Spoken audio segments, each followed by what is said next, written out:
Hey dudes, and welcome back to The Bants. As always, I am your host, The Bants, and it's the beginning of a new month, so it's time for our What's Happening in Fashion Best of the Month of March. And if you guys are new to the channel, let me give you a brief little introduction to this. Basically, if you've been following us, we do our sometimes tri-weekly show, What's Happening in Fashion.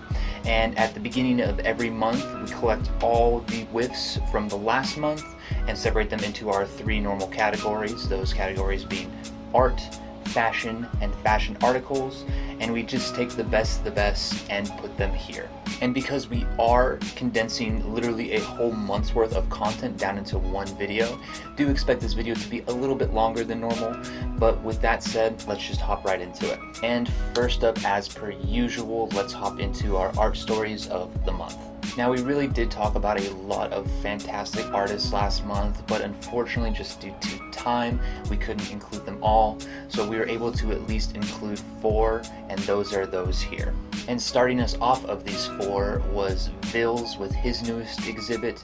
Basically, if you're a fan of, I guess you would say, urban-inspired art, and just a really interesting use of layering and a nice little splash of color as well, these pieces are just fantastic and definitely worth checking out. Then, of course, whenever he shows up, I almost always have to add him to the list, and that, of course, is Todd James. His pieces are always just so nice and vibrant and refreshing. This really nice mix, in my opinion, of pop art meets still life, and his newest gallery exhibit just as fantastic as always. And if you're interested in seeing more than just that, he did an interview with Juxtapose, which I will link down below as well. Up next, we had something a little bit different in Trevor Knapps' newest lino cuts. And honestly, these are just fascinating in my opinion. The really nice hand-drawn feel to them, the very minimal use of color in exchange for more detailing, more shadowing, more effects in all of those sorts. And just the amount of detail and patterning that went into just pretty much everything as far as details in these pieces. If you're a fan of just really nice, really simple pieces with a fuck ton of detail, definitely worth checking these out. And lastly, we had Muzae Sesay's first solo exhibition, and well, first off, congratulations to him on that. But then going into the pieces here, once again, very almost cubistic, if you will, with a more than nice splash of color here. Very vibrant, very outgoing, just wonderful pieces overall, and a brilliant showing from him from literally his first exhibition. So if you do consider yourself a fan of color, patterns, shapes, pretty much everything that you expect me to be interested in, then this exhibit is for you as well. Now, aside from these 4 painters who are all fantastic in their own right, I did want to add 2 other small art stories to here as well. And first up of these is the really nice introduction / history of that Hypebeast put out on everybody's favorite graffiti exhibition, and that is Pow Wow. And as I said before, they do a nice job of going into the history of the festival, if you want to call it that. They talk to some of the people behind it, why they started to do it, how it's grown from there, and really just kind of talk about everything that kind of encapsulates the entirety of Pow Wow.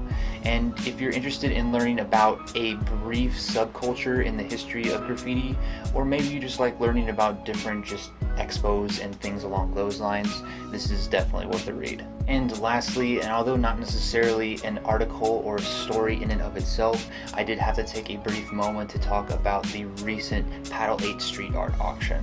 For those of you unfamiliar with Paddle 8, basically it's a relatively new but still very renowned auction house that's done different auctions all over the world. They don't really have just one headquarters like Sotheby's, for example. And they recently just had this really fantastic street art auction with pretty much everybody you could think of. All the big names were there. Obviously you have Shepard Fairey, you have Cause, you have Banksy, you have Kenny Scharf, you have D-Face, you have Revoke, you have Dr. Brainwash, like just so many names. I know Invader was there too, Jose Parla, like just everybody and everybody was there. And in all honesty, the auction went fantastic. Like, Everything moved, everything sold, the prices were insane, and I just have to bring this up again because it's so nice to see, even though for so long, and people will still argue it to this day, the idea that graffiti is for everybody, that graffiti isn't meant to be monetized, to actually see these artists get some kind of just due, some little bit of cash for just their work, their effort over the years, which they've been doing for free for the most part. Like, I can't just help but think that this is such a good thing for the art community, especially the graffiti street art community. And if you do want to check out some of the listings that did sell, I will link those down in the description below also. Alright, and with that, let's move on to our fashion stories of the month.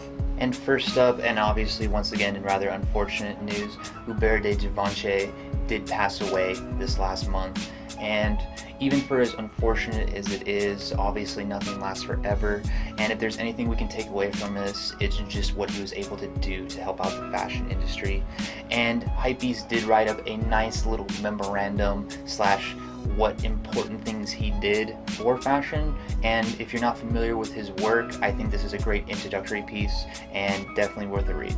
And speaking of high fashion brands, there were actually 2 brands out there last month that did really speak out to me with some things that they did. The first of which being Diesel, mainly for their pseudo counterfeit line. Now, if you guys didn't see this, I will give you just the briefest of updates. Basically what happened is, in an effort to just kind of play to all the counterculture that's been happening in fashion recently, Diesel decided to set up 2 little boutiques, if you will, basically street vendors, one in New York and one in London, selling their own merch, but it was actually counterfeits of their own merch. They basically played it off by making Diesel products, but misspelling Diesel, even though they were still legit Diesel products. And the pieces sold out completely in both stores and online, and in a restock online. And I really do have to commend Diesel for this. I think they've done some very fantastic campaigns in the past, and this just continues on that legacy. Especially in this age where people are playing to this kind of tongue-in-cheek aesthetic about what is fashion, and does fashion really matter, and does hype really matter. And for all the brands I feel that do it wrong, you guys know who you are. And I really think that Diesel just hit the nail on the head here. I mean, obviously this is something that anybody could have done, but nobody did aside from Diesel, so I do have to commend them on this. Just fantastic job. And the second brand I feel that killed it in high fashion last month was, well, technically a diffusion of Versace, but still versus Versace. As somebody that really enjoys checkerboard, just first and foremost, and also this idea of being able to take one single pattern and just make as much as you can out of it, did Versace just blow me away here. I mean, truthfully, it's kind of hard for me to believe, but I thought that everything had really been done in checkerboard before. But I was definitely wrong seeing what Versace did here. I mean, not only did they take it and make patterns out of it, and make motifs out of it, and silhouettes out of it, which, I mean, other people have already done, but then they just ramped it up from there. They glitched out the patterns, they mixed it in, hybrided it with other patterns, they changed colors on it, they changed styles, they changed materials, pretty much anything that you think people could do in checkerboard that I guess hadn't already been done before. Versace thought it up and put it in this collection here, so I do just have to commend them on this kind of creativity, this kind of originality out of something that really is about as unoriginal as you can get nowadays. Just kudos to you guys. Then moving on to our streetwear choices for the month, I came up with 5 choices here as well. And the first 2 I'm going to cover briefly together, mainly because I enjoy them for the same reasons, even though the styles are a little bit different, and those 2 brands are Palace and Wacko Maria. Now, obviously coming from literally 2 separate sides of the globe, coming from different kind of influences, different cultures, different styles, and obviously very different makeups here, they still both are just consistently good, releasing not just streetwear, but other nicer pieces, a little bit more grown-up pieces, and doing so in just a slew of different ways, whether it's using different colors, different fabrics, different materials, different styles. It doesn't matter.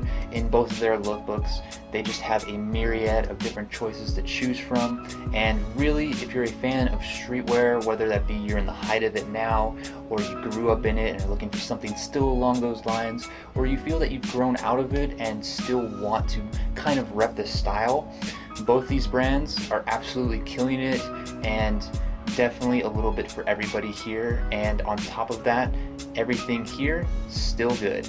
Then next up, we have a brand that I personally thought I would never see on this list again, seeing as that I feel they haven't done anything remotely this decent in probably close to a decade, and that is Billionaire Boys Club. Yeah, I really can't believe it either. Now, I'm not saying this lookbook is perfect. It definitely isn't. It's definitely far from it. But just some of these pieces here are so far above what is normally on course for Billionaire Boys Club. Like, I couldn't believe it. This feels like something more human-made. This feels like something more just Nego-esque in general. And if you even look at some of the human-made stuff from recent seasons, it really feels like a lot of that could play in here, which is really fantastic for BBC when you consider some of the stuff that BBC has done over the last couple of years. But the question remains, can they keep this up? Or better yet, can they make this more consistent? Because as I said, not everything here is great, but can they make next season more great? Can they make next season more better? I guess we'll just have to wait and see. But for now, take your spot in the limelight. You guys have definitely deserved it. Then, what would a streetwear best of month list be without a graphics capsule? And this month's graphic capsule is the Uniqlo and Weekly Shonen Jump 50th Anniversary Collection. I mean, it's really kind of hard to go wrong with this collection. With as much history as it has, and with as much nostalgia as it brings, not only to the Japanese, but to everybody that grew up watching even the most mainstream of anime, there's at least a shirt that anybody in here will at least resonate with at some point. And on top of that too, these aren't just some little crappy rip-offs. They're not some little knickknacks that you'd find at like a Spencer's or a Hot Topic. No, there was actually some effort put into these from the company that actually makes these. And on top of that, we have some really quality Uniqlo shirts, some really quality Uniqlo pricing. Overall, really can't get much better than this. Alright, and lastly, another brand that people might be a little bit surprised to see on this list, but once they see exactly what I'm talking about, they'll completely understand, and that is Bape, but mainly specifically the Bape Indigo collection. Now, unfortunately, Bape hasn't really been anything super special in a really long time, outside of a couple capsule collections. That obviously, that high-end, that black and gold collection, fantastic. Really amazing, glad it did as well as it did. But even better than that, and what they've been doing for a couple seasons now, is their Indigo collection. And just everything about this is great. Just the amount of materials, the amount of design, the amount of different colors, the amount of different techniques, and the use of not only just standard designs, but a lot of Eastern Asian, Japanese designs influenced as well. Really, if you're going to look at Bape, if you've given up on Bape and you just feel like you need to just look at it again, start here. You definitely won't be disappointed, and then you can keep your eyes off the rest of the crap they've been putting out recently. And before we move on, there is one other collaboration that I did want to post in here that isn't really fit anywhere else, and that is the Soloist / Beatles collaboration. Now, personally, I can totally understand why people might not necessarily enjoy this collaboration. It really doesn't look great from afar. It's very minimalistic, but that's kind of why I like it, because it's definitely one of those things that you have to see up close to appreciate. I mean, literally the amount of detail that's on these pieces when you look at them up close, whether it be the patchwork, the embroidery, the stitch lines, the taping, all of it is just super fantastic, and you wouldn't even know. you wouldn't even know from as far as 5 feet away. Like, that is some attention to detail that's really for the true at heart, and that's why I just can't help but enjoy this, even though, once again, it definitely isn't for everybody.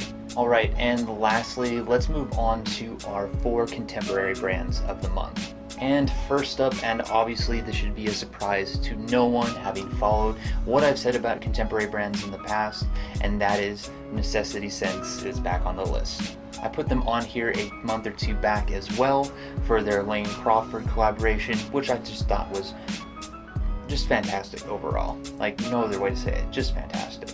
And it seems that they were able to keep that steam rolling and push along to what they showed off here. For the amount of contemporary brands that are just taking it easy and just tweaking little things here and there, whether that be a size or a fit or a detail, I really appreciate Necessity Sense for going far and above that, whether that be with the use of materials, whether that be the use of design, such as patchwork, patterning, embroidery, just different motifs in general, and still maintaining that very nice contemporary look, that very contemporary feel, that very contemporary silhouette. It's definitely not an easy thing to do. So thank you once again, Necessity Sense, for another stellar lookbook, and God knows we'll see you back on here in another month or 2. Then next we had Tourne de Transmission, and I was just really blown away with, more than anything here, just the silhouetting. It was just flawless. Now, I know I've been saying that word a lot recently, but when it comes to contemporary wear, that is really one of the main emphasis on the clothing. And seeing it done so well here, this just nice, not necessarily slacker core, not necessarily sleaze core, but just a nice, baggy, non-oversized fit that is still very slimming, that is still just very neat and tight and doesn't feel frumpy in any way. That is so not easy to do, and the fact that they were able to pull that off here, just fantastic job. And then on top of this, they were able to add some very nice eye-catching detailing, whether that be in the form of different colors, different straps, different stripes.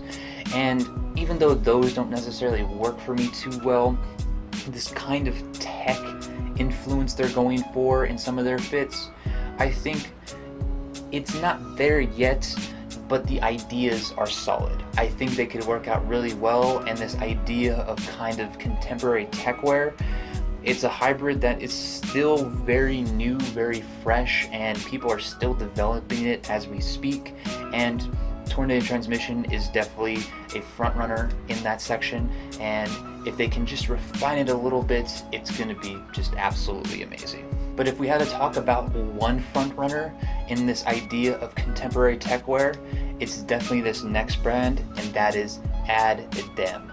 They are just killing it. I'll say it before anybody else does.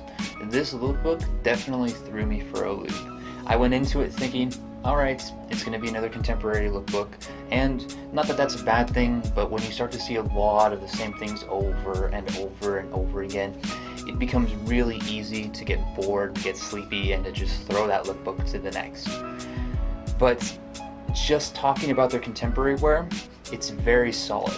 There's some very nice materials, some very nice silhouetting, there's that word again, but everything just fits nicely, fits the way it's supposed to, and it's still colorful, it's still vibrant, there's still a nice use of texture and material, and on that end, they get a pass alone. But then as you dive more into this lookbook, you really start to see some really nice hybrid pieces in the form of tech wear. I mean, some of these jackets, some of these pants, just they're just so fucking amazing. Like, I can't help but smile just thinking about them. And then when you take both styles, the tech contemporary, and mix it with the regular contemporary, it still works. It's still cohesive, and that is phenomenal. Like, you don't understand how hard that is. We have people literally designing a brand new style right before our eyes, and nobody is doing it this well.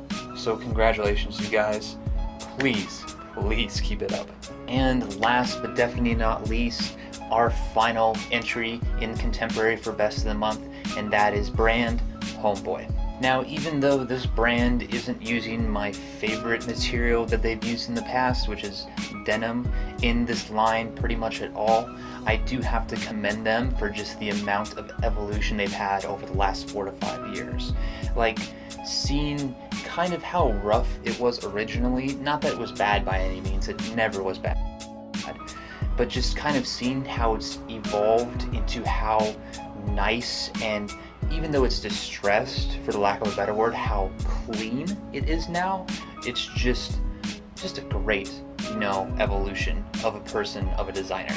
And even for as big as this punk aesthetic has been for the last couple years, or depending on who you ask, forever, there are still very, very, very few people that can really pull in that aesthetic by the reins and actually make it feel real.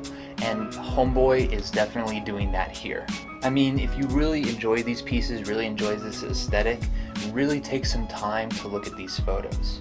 I mean, just the amount of time and effort and just concern that must have gone into some of this distressing, into some of this fraying, into some of this just beating of material to make these pieces feel as dark and as grungy as they do.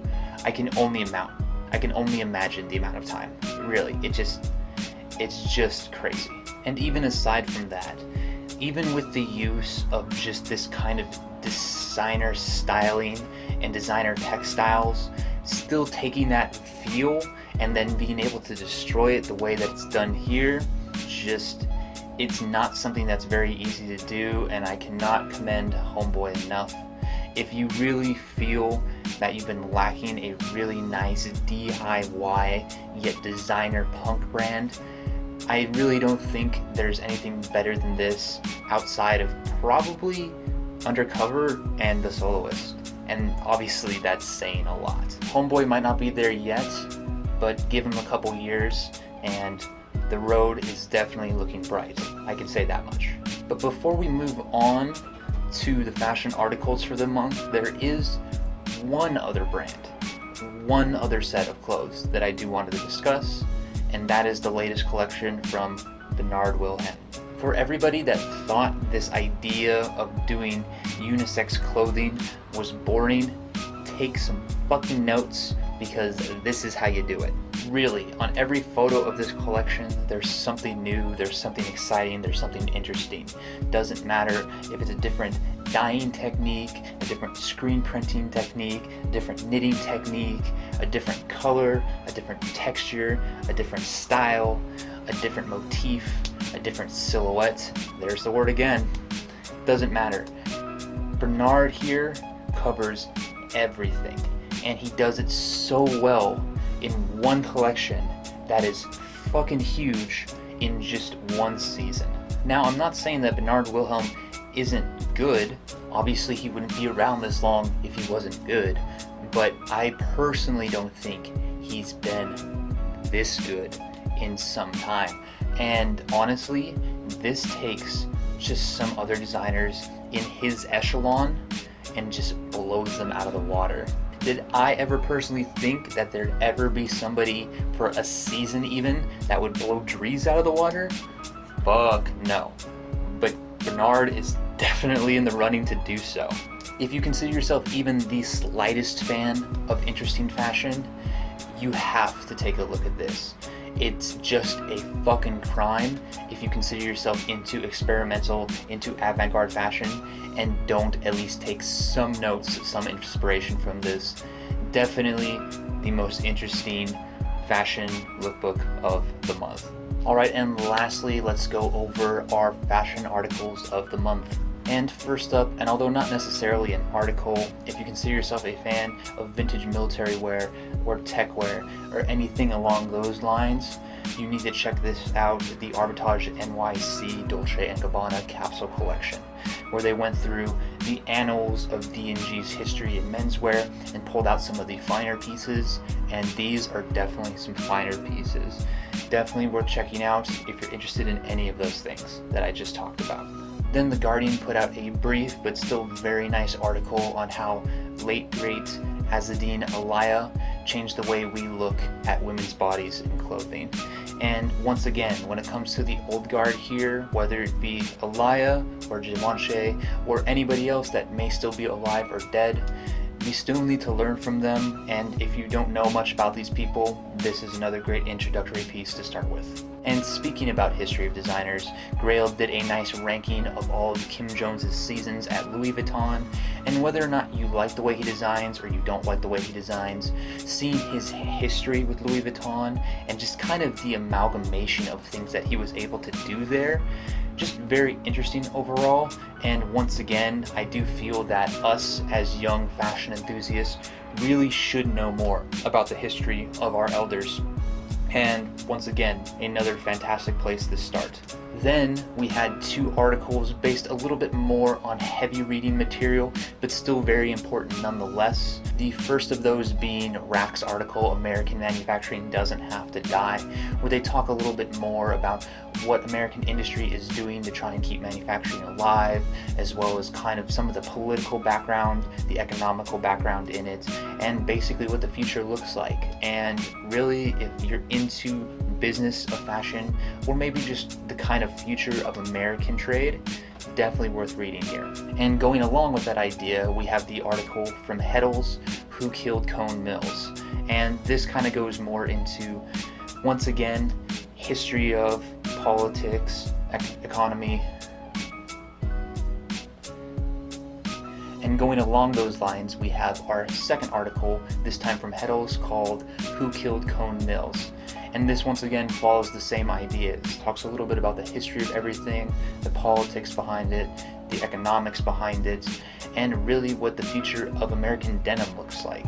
And once again, whether you're a fan of Made in America or maybe you're just a fan of denim made in America, very worth reading and might open your eyes to some of the things going on in our country economically and politically. Then Grail put out a very in-depth article, even though they call it abridged, on the love affair between hip-hop and sneakerheads, and they break it down not only just by history, but by era, and just kind of go into some of the things that happened in these eras and what caused as much blow up as they did. And in all honesty, if you consider yourself a sneakerhead, even in the slightest, this is very informative and once again a history of that's definitely worth reading. Then Highsnobiety put out probably the dumbest titled article of the month, and that is 5 African brands to keep you Wakandan fresh. And even though that article might totally dissuade you from reading it, this is definitely worth reading. When it comes down to it, we know a lot about designers in our world, in our hemispheres, in our countries, and seeing them kind of bring to light some people you may or may not have heard of. Some personally I have, and some I definitely have not.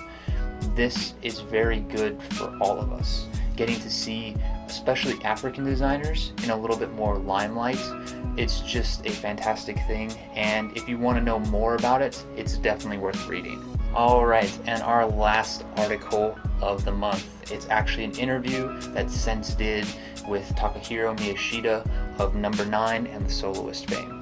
And definitely, if you're a fan of him at all, or Japanese design at all, definitely give this a read. A lot of the old guard do not like to give interviews, so definitely read any interview you possibly can.